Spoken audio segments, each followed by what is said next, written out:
தன்னோட 16 வயசுலயே ஸ்கூலை டிராப் பண்ணிட்டு கிரிக்கெட்டர் ஆகணும்னு ஆசைப்பட்ட அந்த பையன் தான் இன்னைக்கு இங்கிலாந்துக்கு ஃபர்ஸ்ட் வேர்ல்ட் கப் அடிச்சு கொடுக்குறான். 1991 நியூசிலாந்துல நடக்கிற ரக்பி ஃபுட்பால் மேட்சுக்கு கோச் பண்ற ஜெரார்டுக்கு ஒரு பையன் பிறக்கிறான். அவனோட சின்ன வயசு வாழ்க்கையெல்லாம் நியூசிலாந்துல இருந்தாலும் அவனுக்கு 12 வயசு வரும்போது அப்பாக்கு இங்கிலாந்துல உள்ள ஒர்க்கிங் டவுன் சிட்டில நடக்கிற ரக்பி ஃபுட்பால் மேட்சுக்கு கோச் பண்ண வாய்ப்பு வந்ததுனால அவங்க குடும்பமாவே நியூசிலாந்துல இருந்து இங்கிலாந்துக்கு ஷிஃப்ட் ஆறாங்க. என்னதான் அந்த அப்பா ரக்பில கோச்சா இருந்தாலும் அவனுக்கு ரக்பில இன்ட்ரெஸ்ட் இல்லாம கிரிக்கெட் மேல ஆர்வம் வருது. அதனால அந்த சின்ன வயசுலயே பயங்கர ப்ரொஃபஷனலா விளையாட ஆரம்பிக்கிறான். அவனோட கிரிக்கெட் பிராக்டிஸ்க்கு ஸ்கூல் ஒரு தடையா இருக்குன்னு யோசிச்ச அந்த பையன் தன்னோட 16 வயசுல அவன் ஸ்கூலவே டிராப் பண்றான். அந்த பையன் இப்படி ஒரு முடிவு எடுக்கும் போது அவங்க அப்பா திரும்ப நியூசிலாண்டுக்கே போயிடலான்னு முடிவு எடுக்கிறாரு.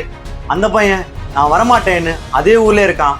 கரெக்ட், தனியாவே வாழ ஆரம்பிக்கிறான். அதுக்கப்புறம் துபாயில நடந்த லிஸ்ட் ஏ கிரிக்கெட்ல டெபியூ பண்றான். போட்ட 3வது பாலே எக்ஸ்பீரியன்ஸ் பேட்ஸ்மேன் ராம் பிரகாஷே விக்கெட் எடுக்கிறான். 2010 இங்கிலாந்தோட ட்ரையல்ஸ் மேட்ச்ல செலக்ட் ஆகி ஆஸ்திரேலியா டூருக்கும் கிளம்பி போறான். அங்க பயங்கரமா பெர்ஃபார்ம் பண்றான். வெறும் 20 வயசு நியூசிலாந்து பையன் இங்கிலாந்தோட ஓடிஐ டீம்ல செலக்ட் ஆகிறத இந்த உலகமே வேடிக்கை பார்க்குது.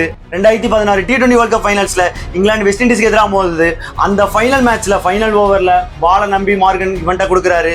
ஆனா ஆப்போசிட்ல நின்னது கலாஸ் பிராத்வைட்னால 4 சிக்ஸ் தொடர்ந்து அடிச்சு இங்கிலாந்து அந்த மேட்சை தோத்து போறாங்க. அதுக்கப்புறம் அந்த பையன் ஃப்ரஸ்ட்ரேட்ல நிறைய பிரச்சனைகள் இன்வால்வ் ஆகி இங்கிலாந்து டீமே இந்த பையனை 2 வருஷம் சஸ்பெண்ட் பண்றாங்க. திரும்ப கம்பேக் கொடுக்கணும்னு நினைச்ச அந்த பையன் 2019 வேர்ல்ட் கப் ஃபைனல்ஸ்குள்ள வரான். இங்கிலாந்துக்கும் இவன் பிறந்து வளர்ந்த நியூசிலாந்து டீமும் போட்டி போடுது. அப்ப எந்த கேப்டன் நம்பி கடைசி ஒரு கொடுத்து அன்னைக்கு தோத்து போனோமோ அதே கேப்டனை அதே கைய வேர்ல்ட் கப் ஃபைனல்ஸை தூக்க வச்ச அந்த பையன் தான்